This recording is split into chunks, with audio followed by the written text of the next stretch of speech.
Carry C N जीचं आपण clutch plate खोललेलं होतं. आता हे नवीन क्लच प्लेट आणलं आपण, त्याचं दाखवतो तुम्हाला. हे बघू शकता व्हॅल्यू कंपनीचं आहे क्लच प्लेट. आपण व्हॅल्यू कंपनीचंच टाकतो, कंपनीसोबत पण हेच येतं. हे बघा नवीन क्लच प्लेट आणि प्रेशर प्लेट आहे.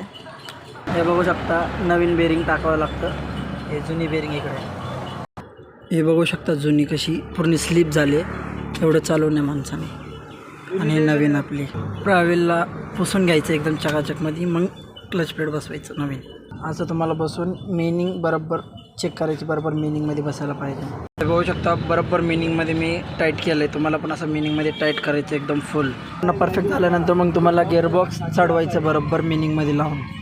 मग पहिलं तुम्हाला हे नट बसवायचं आहे. इकडचे 2 नट, हे 1 2 आणि 3 इथं आहे, दुसरं इथं आहे. हे तुम्हाला बरोबर बसवायचे आहेत. मिनीमध्ये बसल्यानंतर बरोबर फेस टू फेस इथं अटॅच व्हायला पाहिजे लेवलमध्ये.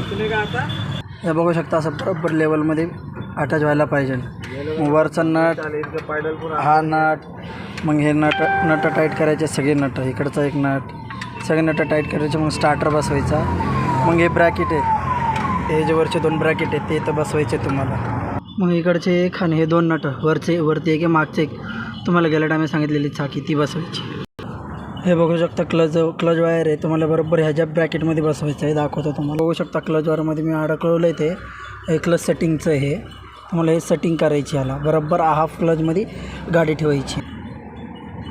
हे सॉकेट दिसतं तुम्हाला, हे सॉकेट बरोबर बसवायचं आहे तुम्हाला. वायरचं आहे ते, त्यासाठी किट टाईट केल्यानंतर मग तुम्हाला हे असं प्रेस करून बसवायचं आहे. हे एक आहे आणि वरचं वायर आहे जे दिसतंय तुम्हाला, हे पण तुम्हाला प्रेस करून बसवायचं. मग हे नट लावायचं आहे, हे वायर ह्याच्यात हे करायचं आहे. मग स्टार्टरचे नट तुम्हाला लावायचे, ते मेनवाला. मग आर्थिंगचं नट इथं आहे, हे लावायचं तुम्हाला. सगळं झाल्यानंतर जॉईंटचे 4 नट तुम्हाला फुल टाईट करायचे. सगळं झाल्यानंतर तुम्हाला बॅटरी वायर लावायची. मग क्लच सेटिंग चेक करायचं. मग झालं तुमचं कॅरी सी एन जीचा क्लच प्लेट टाकून.